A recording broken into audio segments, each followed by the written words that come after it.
The Heat followed their usual script of tough defense and poor shooting, but discombobulated in the fourth quarter, and a loss sends them limping into the All-Star break, having dropped to seventh in the East standings. Was it just a matter of a tired team looking ahead to the break, or a sign of worse things to come? And is trading Jimmy Butler during the offseason a possibility? We break it all down and answer your questions on today's Locked On Heat. You are Locked On Heat, your daily Miami Heat podcast.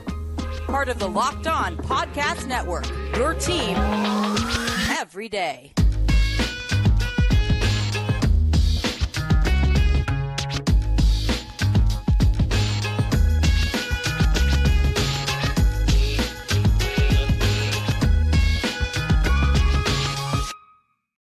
All right, welcome to Locked On Heat, your daily podcast on the Miami Heat. I'm Wes Goldberg here with David Ramil. However you might be tuning in on YouTube, Odyssey, or wherever you get your podcasts, thank you for making Locked On Heat your first listen every day.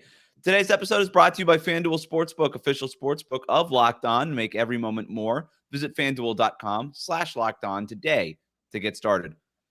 Well, David, the Heat lost again when making single-digit three-pointers. They have 14 such games this season. They have lost 8 of those games, including this 116-105 loss in Brooklyn. The Heat went just 8 of 28 from three-point range, despite Duncan Robinson playing his first game in more than a month since coming back from surgery. Meanwhile, the Nets shot 17 of 39 from three-point range, outscoring the Heat by 27 points from distance. Look, it's just hard to win games like that. In the year 2023. And after being the NBA's best three-point shooting team last season, the Heat rank among the NBA's worst this season. And with just 23 games left after the All-Star break, time is running out to turn things around. So, David, is there anything Erik Spoelstra can do at this point to turn the Heat's three-point shooting into a strength? I don't think it's up to Erik Spoelstra, no. I think it's just the players. I think they're being guarded a little bit more closely than they were last year because of that three-point shooting being at such a high rate. I think that you've also got a problem with Jimmy Butler not being able to score as effectively or efficiently. He's not drawing defenses as intently as he did last season. I think there's still the threat of Jimmy Butler, but I don't think it's as dangerous as it has been in years past. And I think you're also playing a roster that's limping right now without Tyler Herro, without Kyle Lowry, without Victor Oladipo. There just aren't a lot of legitimate threats in terms of attacking the basket and spreading it out to the perimeter to knock down shooters. I don't know that Miami has those shooters either. Again, without Herro, you don't have a legitimate three-point threat. Duncan Robinson coming into the night's game for the first time since January 2nd. He was not particularly great as a three-point shooter. Anyway, Max Strus had a little bit of a bounce-back game offensively. That's fine. But still, it's just a combination of things. I don't know what Spo can do. I don't think he can help those shooters knock down those shots. They're getting fairly open looks, but it's a kind of mixed bag there. And I know that's not exactly a direct answer, but I think that's just a reality. Open shots aren't falling. The contested shots aren't falling the way they did last year, and that's problematic for Miami. The biggest thing is that the open shots aren't falling, but the Heat haven't been doing a great job of generating open looks either. Cleaning the Glass has a stat that basically measures a team's expected field goal rate percentage based on the shots that they're getting. And Miami ranks among the worst in the league in expected field goal percentage too. And so, the reason for it is because Miami's become so over-reliant on mid-range shots. And so mid-range shots are the least efficient shot in basketball. So you look at the company that Miami's keeping at the bottom of the rankings and expected field goal rate. And it's really good mid-range teams like Brooklyn for most of the year before they traded all their guys. Phoenix, who of course have Chris Paul and Devin Booker, who work that mid-range area. Teams like that tend to Chicago with DeMar DeRozan. These are the teams that rank in that area. And then there's other just really bad offenses that rank in that area because they're not good.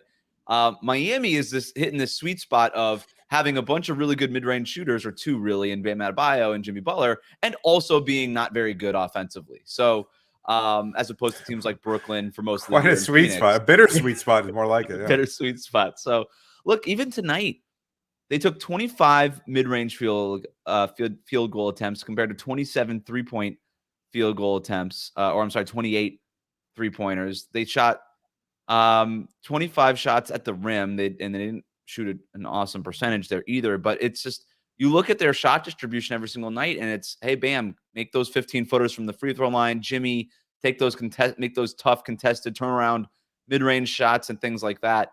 I don't know what the Heat can do to juice the 3-point shooting. They need to find ways to generate better looks. Getting only 28 shots from range is not good. If you look at what Brooklyn did, they went 17 of 39. That's basically what Miami's target is 39, 40 field goal attempts from 3-point range a game. You see Brooklyn doing it. Miami's not doing it. And I do think part of it is when that shot's not going in, they tend to veer away from it. I don't know if that's good or bad. I don't really know the math behind it, but only taking 28 field goal attempts from 3-point range, it's just not a way to win in 2023. Well, I mean, I think it simplifies things for an opponent. I think defensively, you could just say, well, I already know they're not going to knock down that 3-point shot, first of all.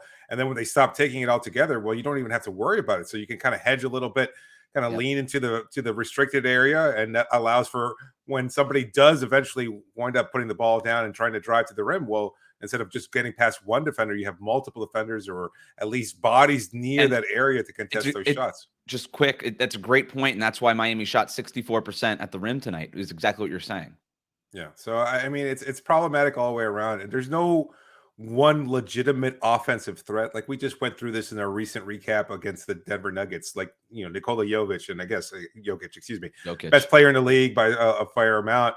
A 3-time likely MVP.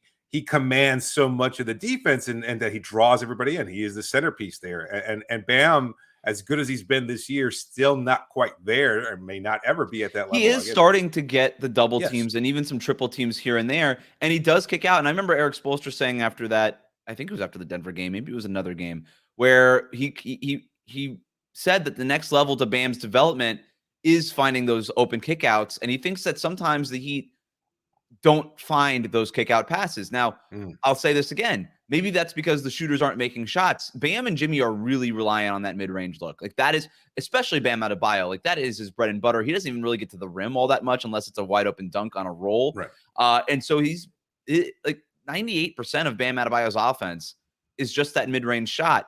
He needs to create out of that. He's really good at finding cutters off of that, but I don't think he's as good at kicking out the shooters. But maybe that's on purpose because he's like, look, why am I going to keep kicking out to Max Strus, Gabe Vincent, Haywood Highsmith, and Caleb Martin if they're not going to be making the shots? I trust them more to make the shots if they're cutting than when they're beyond the 3-point line. And that's how basketball players think. Like they're not thinking about the math. They're not thinking halfway through the third quarter, hey, are we hitting our target number for 3-point attempts in this game? They just want to make the most of that every possession. And so I think it's a little bit of the chicken and the egg thing, isn't it? It's, hey, if the Heat had better 3-point shooters, they probably would take more threes, but because they don't have good 3-point shooters, and they just don't, man. Like, I know Max Strus was good last year, but you look at for most of his career, even dating back to college, like he's been an okay 3-point shooter, but he's never been an elite 3-point shooter outside of last year. Gabe Vincent, same thing. Caleb Martin, same thing. Haywood Highsmith, same thing. Like these guys are not great 3-point shooters. So if you had Seth Curry or Buddy Hield or somebody like that out there, then maybe you would get them involved more in an offense and take more 3-point attempts because you trust them to make those shots. Yeah, no, it's well said. It's a difficult process. Look, I think also even where Bam operates most effectively at the at the free throw line, basically, that doesn't really allow for much spacing unless you specifically have shooters in the corners, and that's gonna with that short corner being what it is, it's gonna allow those defenders again to hedge or maybe even like pressure a little bit on Bam, and then they're able to close out if he does wind up close out distance isn't as far. Yeah. So only four shots from the corner tonight too. That's an awful PJ Tucker, where are you? Yeah, and corner threes, like how many of them you generate is usually a pretty good benchmark to judge how well an offense functioned on a night, because those are the shots most offenses are trying to get, is the corner three, that short corner, and at the basket. The Heat didn't get a ton of shots at the basket, and they didn't convert a lot either. And they only took 4 shots from the corner compared to 13 for Brooklyn. Those benchmarks are not ideal. Those are not marks of a good, efficient, flowing offense. And so, obviously, a big part of it is no Tyler Herro, no Victor Oladipo, no Kyle Lowry tonight. That's a huge part of it, especially the no Tyler Herro part. He's so willing to shoot from distance, and he's so good at generating those looks and moving off the catch and without the ball and finding those spots in the defense. But the Heat, I think more than anything, to go back to the opening question, what can Eric Spoelstra do? I don't know that there's much that he can do, The Heat are winning games by just scratching and clawing. It's one of the reasons why they're in so many clutch games this year. Their offense is just bad on a lot of levels, but I think the main reason is the lack of 3-point shooting, and I just don't know that the answer is on this roster, even with Duncan Robinson coming back. And it was helpful tonight. The spacing was a little bit better for portions of this game, but just not good enough. Well, now that he is back in the lineup, could we see some specific play calls where there's like a kind of line drive to the hoop, going downhill for Jimmy and or Bam or anybody, and then kicking it out to Duncan Robinson in the corner? Because they don't run a lot of plays for corner shooters. It's almost always like, well, we get to the rim, and because we're somewhat undersized, you're either going to get defended or we don't have a clear look at the rim. Let's spray it out to the perimeter. And then by that point, again, allows somebody to close out a little bit more quickly. I just wonder if there is something spoken to in terms of designing more plays specifically to get shooters from the corners open looks, because that might help their offense flow a little bit. Well, it's a good point, and it's something we can continue to monitor as Duncan Robinson gets back into the fold here. Obviously, this is the last game before the All-Star break. There's 23 more on the other side of it, but let's move on to blame pie. How much blame pie does Jimmy Butler get for tonight, and is there any excuse for being outplayed by Mikal Bridges? We'll talk about that next, David. But first, tell the listeners about our sponsor.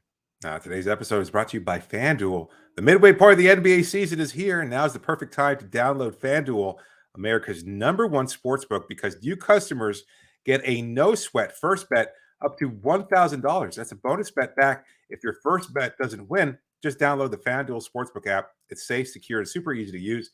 And you can bet on everything from the money line to point scores to threes drained. You don't have to worry about that. Bet the under in Miami when it comes to three-pointers made, that's for sure. Plus, FanDuel even lets you combine your bets for a chance at a bigger payout with a same-game parlay. So don't miss the chance to get your no-sweat first bet up to $1,000 in bonus bets when you go to FanDuel.com/lockedon. That's FanDuel.com/lockedon to learn more. Make every moment more with FanDuel, an official sports betting partner. Thanks again for making Locked On Heat your first listen every day. We're available on Apple Podcasts and Spotify as well, so please do subscribe. Well, David, that smelly smell you smell is another smell of another smelly loss. It's time to hand out some blame pie. We'll start with Jimmy Butler, okay? 4 field goals made, 4 of 11 overall. Did not attempt a 3-point shot, which usually he'll even put up 1 or 2. Did not take any tonight. 3 rebounds, 6 assists, a -9, 13 points. We got to start there, especially when you consider what Mikal Bridges on the other end did. Jimmy Butler starting or defending Mikal Bridges for portions of this game. Brooklyn basically ran their offense to get Mikal Bridges hunting switches. Bridges ended up getting switched onto Max Strus and other players quite a bit, but he ended up with 45 points, a career high for him. He's already just sort of laying out after getting traded from Phoenix to Brooklyn. It's sort of his offense now, especially when he's playing like this. So it's cool to see for him, but not great when the Heat are on the other side of it. He's 17 of 24. He scores 13 straight points in the fourth quarter, which basically broke the game wide open, and ended up having 17 in that fourth quarter. 8 rebounds, 5 assists. He was just awesome. He was the best player on the court. I am a big Mikal Bridges fan. I think he's awesome. I think he's going to continue to develop now that he has got more space to grow in Brooklyn. But there is no excuse for this if you're Jimmy Butler and you see somebody like Mikal Bridges go off and all you can muster is 13 points.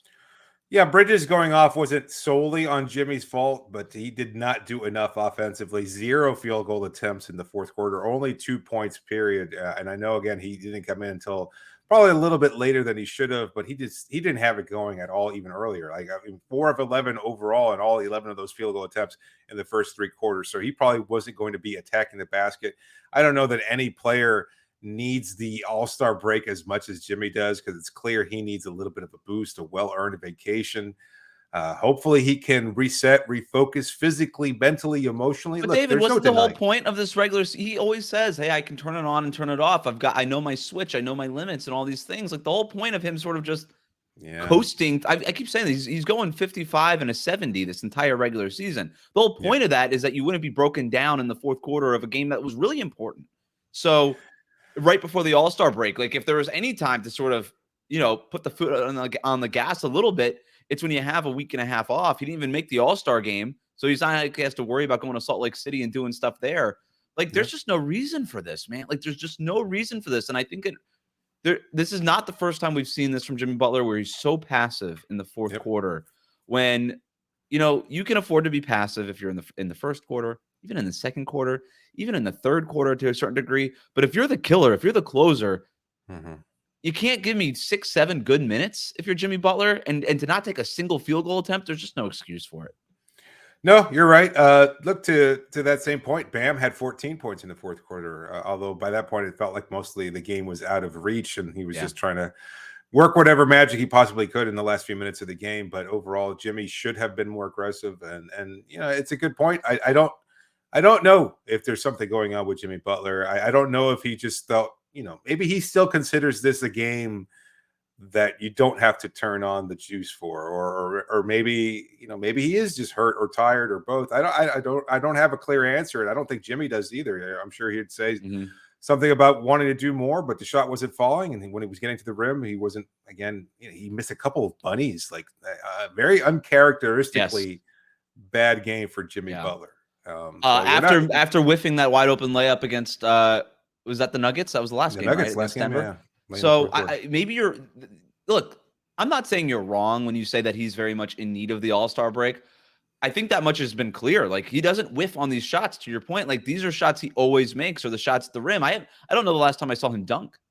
He's got tired legs. And my point he had a dunk tonight. Oh, did he? All right. Yeah, he did. So it my point overall, one though, of his 4 field goals. I mean, that's just not enough.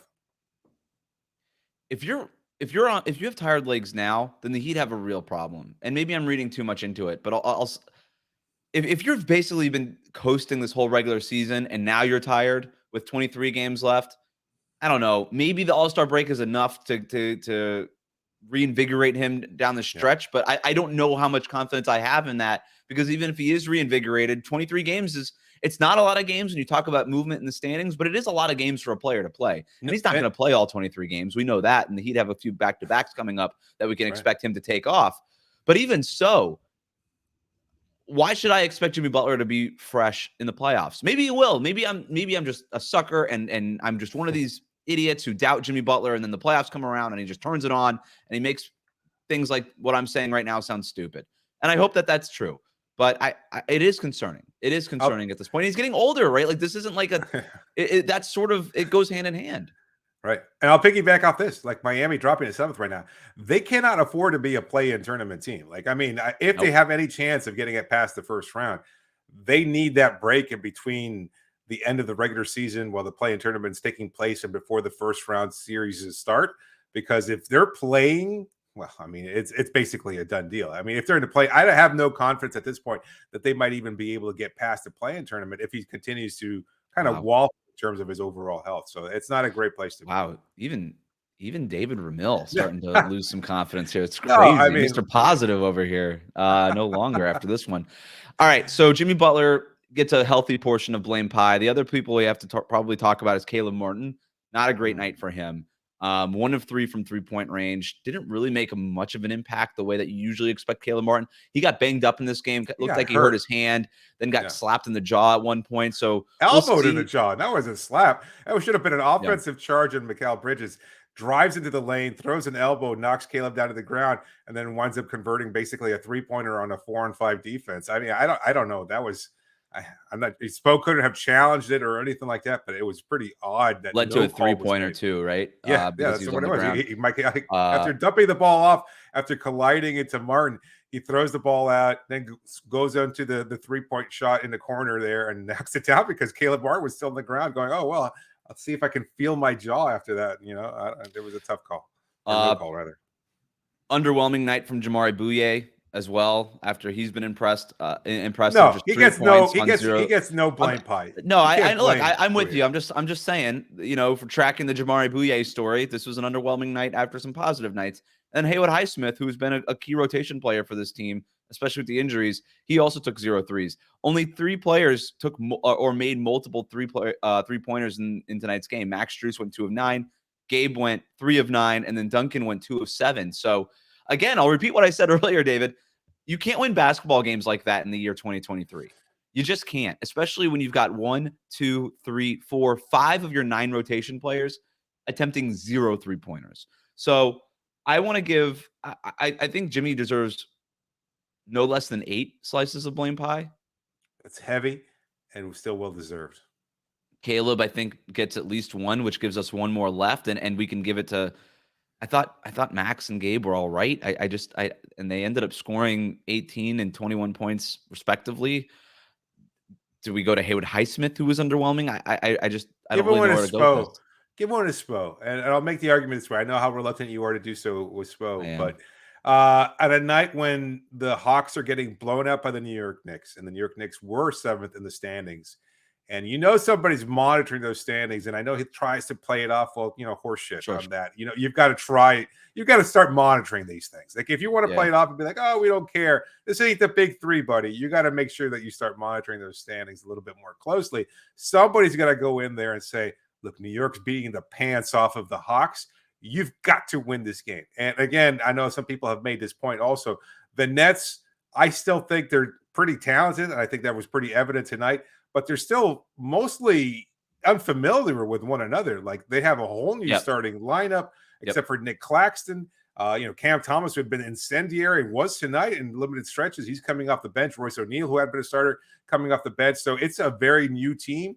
There's no reason for them to have looked this fluid. And to your point earlier, for Bridges to look like an all NBA level player against a really, really good Miami defense, top 5 in the NBA, et cetera. So that falls on Spo, and I think he does deserve some blame for that. Fair enough. Well, with the Heat falling in the standings, could it be time to pivot this offseason? We'll talk about what that could look like next here on Locked On Heat. Reach Locked On Heat on Twitter, Instagram, email us, lockedonheat@gmail.com. This question comes from JM Smooth, who writes in, will the Miami Heat give Jamari Bouye a standard contract moving forward? And will they give Orlando Robinson a standard contract or rely on Yurtseven and let Orlando Robinson go because they would have 3 bigs in Yurtseven, Robinson, and Nikola Jovic, who will come back after the All-Star break at some point. All right, let's talk about it. So Jamari Bouye, like I said, underwhelming, but I think overall, I think the Heat have been really tonight underwhelming, but overall, I think the Heat have been positive and encouraged with what he's been able to do. He's got some shake and bake to his game. He can get to the basket. Defensively, he's undersized. He's going to get mismatched and attacked a lot, but he's got quick hands. He had 3 steals the other night against the Nuggets. So there's things you like there. Orlando Robinson should at least be said played basically a hair under 4 minutes tonight for the Heat. I don't think that was much as a reflection on Orlando Robinson as it was just when Brooklyn takes Nick Claxton off the floor. They're basically playing 5 wings. And so I just don't think that there was any room for Orlando Robinson tonight. Like the Heat were playing lineups with basically Jimmy Butler or Haywood Highsmith at center for big stretches of this game. So I think it was just more of a matchup thing. And the Heat overall have liked what Orlando Robinson gives them. So in terms of what they're going to be able to do, first of all, I think they're going to monitor the buyout market. They have some time now. Bouye's got a couple more days left on his 10-day contract. They can give him a second 10-day deal to figure out what they want to do there. Or give somebody else a 10-day deal and kind of stretch this out. They obviously have the All-Star break to monitor what happens on the buyout market. So if somebody like Nerlens Noel or another veteran center, Alex Len out of Sacramento, I don't know, I'm just naming names who could be available. That could be something that the Heat explore. Or the other way is to just go ahead and if those options aren't out there or the direction the Heat want to go in, they can always just say, you know what, Orlando Robinson, you're promoted to the 15-man roster. At that point, I think they would give Jamari Bouye Orlando Robinson's vacated 2-way spot. I don't see Jamari Bouye making the 15-man roster this year. I'm kind of leaning in the other direction. I feel like Orlando Robinson's had some good moments here and there, but if you're going to get Yurtseven back and he's going to be back to full strength, I don't see any reason why you would entertain the idea of Orlando Robinson being a part of this roster. Like just the experience, the fact that he's played a lot of games, it's been mostly out of necessity rather than him dominating any one aspect. I think tonight's matchup, as you pointed out, it kind of highlights his biggest weakness is that he's a little too slow-footed. He's a little too big and clunky out there on the floor as far as defensive spacing is concerned. And that being the case, like you don't really need him. And I know again, maybe this is wishful thinking considering how tonight's game went, but let's say you go up against the Sixers and Joel Embiid, you're going to need a bigger body out there. But I mean, that's so far so far in the distance, you can't really plan that way ahead. And again, I don't think that you're getting anything significant more from Robinson that you would be from Yurtseven if he comes back again at full strength. So I would promote Bouye over Okay. Orlando Robinson at I this know. point. It's a good point, right? Yurtseven's going to come back. He's going to need minutes, and you probably don't need Orlando Robinson as much. And if you do need him, he's got a couple days left on his two-way contract, and that's a break glass in case of emergency type of option, right? If Yurtseven sort of re-aggravates the ankle or whatever. You think Bouye's done enough even in that regard? Because the Heat had Bouye's 10-day contract is going to expire. They could give him another 10-day contract, and then after that, they can't sign him. You can't sign the same player to 10 days in a single season. So then you make a decision. You either let him go back to Sioux Falls or somewhere, and maybe another NBA team scoops him up, or you have to actually sign him to the regular roster. I'm not sure if two-way contracts plays into that. I think it does. Like if Orlando Robinson does get promoted, you could then go after Bouye plays his second 10-day contract. I think you can give him the two-way contract, but I'm not positive on that. But I kind of feel like the Heat would just go in a different direction at that point and just go out and sign like a veteran perimeter player over Bouye. And if Bouye gets scooped up by another NBA team, I guess it happens. But I just don't really know what his function would be in a playoff setting at this point. And that's kind of what you got to think about if you're the Heat. No, yeah, it's a good point. You're right. None of those options are ideal. I don't even think that any of the buyout players that currently available or are likely to be available are significant upgrades over either Robinson or Bouye. But this is kind of where you're at right now when you don't make any kind of significant transaction at the trade deadline. You're kind of left with slim pickings. One last point on this too is that the Heat obviously have Jamal Cain on that two-way contract. He hasn't really been unsurprisingly played. Like the reporter was asking me after the Denver game, like, why isn't Cain playing? Like, why didn't he play against the Denver Nuggets? And it's he's just not ready, man. He's really raw. I think the Heat really like him and his upside. He's just so raw. And look, again, when your team is beat up and as exhausted looking as they were tonight, he can't provide a spark out there. Maybe. Do you think Jamal Cain wins this game for the Heat? I don't. I think he does something better than. I just think when you have Caleb and Haywood Highsmith out there, it's just like Jamal Cain at that point is a little redundant. To your point, maybe you give him some runs, see what happens. But he's also after getting a concussion and a sprained wrist during the same. I don't know that he got a concussion. Fair enough. Caleb Barton should not be out there. You play Cain for a few minutes and let him. The point being that you could, if you're not that confident in Jamal Cain, which apparently the Heat are not right now, then you could always waive him and give Bouye the other two-way contract, which is what I was trying to say. But let's move on to this final question. Comes from Digital Space X1 on Twitter, who writes in, Jimmy only made 4 field goals. This can't be the best player on the team. Trading him next year should be on the table. We didn't just get this kind of question from Digital Space X1 on Twitter. We got this kind of question from a lot of people who are saying, hey, every video we post. At this point, the Heat should trade Jimmy Butler. I don't know that one loss against the Brooklyn Nets. Granted, it's a bad loss going into the All-Star break here. I'm not sure that this one loss makes me feel like, okay, now it's time to pivot, blow it all up. But I do wonder if it's something that could be on the table for a lot of reasons, David, not because they lost against Brooklyn tonight, but if the Heat do underperform, and it kind of feels like it's going in that direction this season, if they do underperform in the playoffs, and you're looking at a team with not a whole lot of options, as we just saw at the trade deadline. Yeah. Maybe the only option would be to trade Jimmy Butler and not necessarily restart, because I don't think they would be doing that as long as Bam Adebayo is on the roster, but reboot a little bit, so to speak. Yeah, I mean, kind of look, you saw this thing or seeing the same model play out in varying degrees in Brooklyn, who just traded 2 of their stars and still has a playoff level roster. I think. I mean, they've got enough great talent there, and I don't know what kind of player you'd get in return for a Jimmy Butler trade. But you're also seeing it in Utah, right? They got rid of Rudy Gobert, they got rid of Donovan Mitchell. They're still a pretty good team. You would be hoping that, like Utah, they got Larry Markin out of it. He went to the All-Star game, and if Mikal Bridges is anything like this, he'll be in the All-Star game next year. You would be hoping for a good young player that might not be as good as the player you sent away, but is good and young, and then and some draft picks along with it.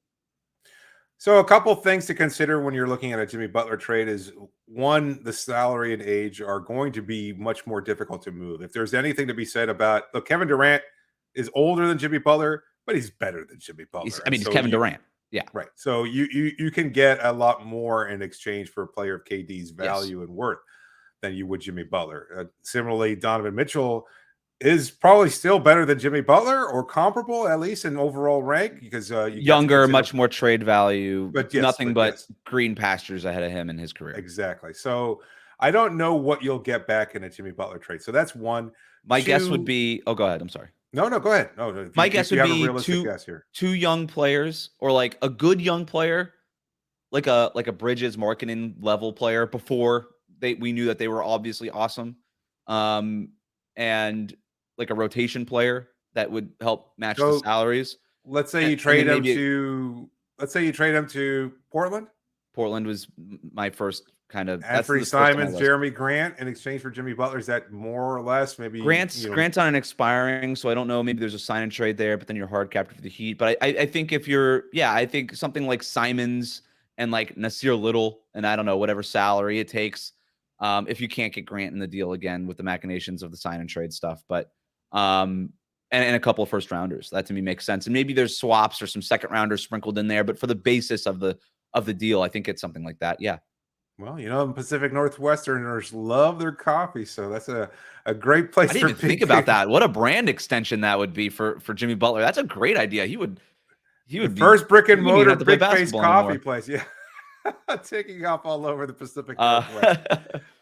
So that's one thing to consider. But two, also, look, he is an important part of this franchise and etched in the franchise's history. I think over the 3 seasons that he's been at, 3.5 now, obviously, but over the first 3 seasons that he's been with the Heat, he's already vaulted into a top 5 player in Heat history, maybe top 6. Let's say you can make an argument for that.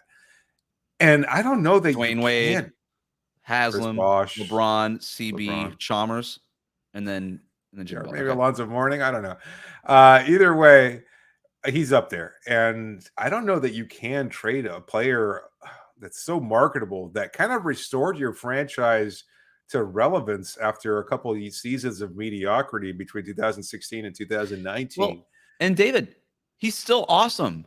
Like, and he still is. Tonight was not great, but he's still awesome. I'll say this: the Miami Heat's problems are not Jimmy Butler, right? They're not. That's not the Miami Heat's issue. The Heat's issue is that there's 8 undrafted free agents on this team, and none of them are playing up to par. And that there's not enough talent, and that they don't have a real power forward, and that you've got guys playing out of position, and the wear and tear that comes along with that.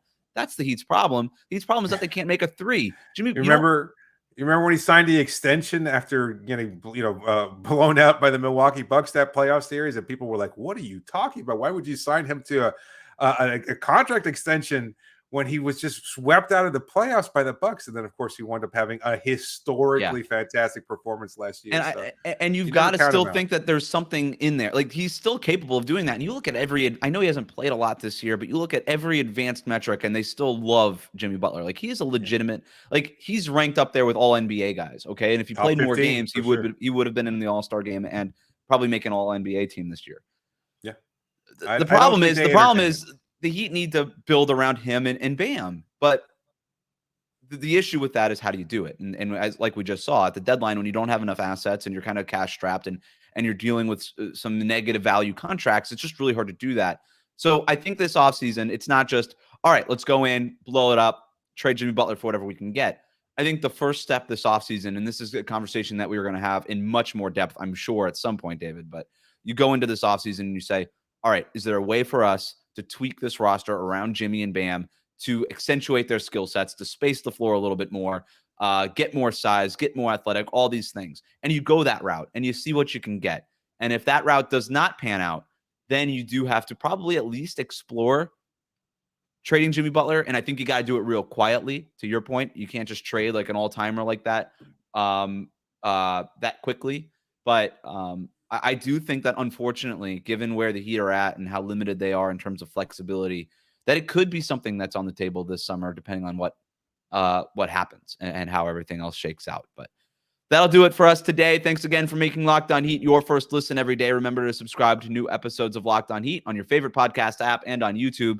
Ring the bell to get notified as soon as new episodes go up. And now make your second listen game-to-game NBA. Every moment, every top performance, every result. Locked On Game-to-Game covers every game from across the NBA with local analysis that only Locked On can deliver. Follow Game to Game on Locked On NBA. It's available on the Odyssey app, YouTube, and wherever you get your podcast, David. Thanks for joining me. I'm off to Aruba, buddy. Gonna enjoy the All-Star break.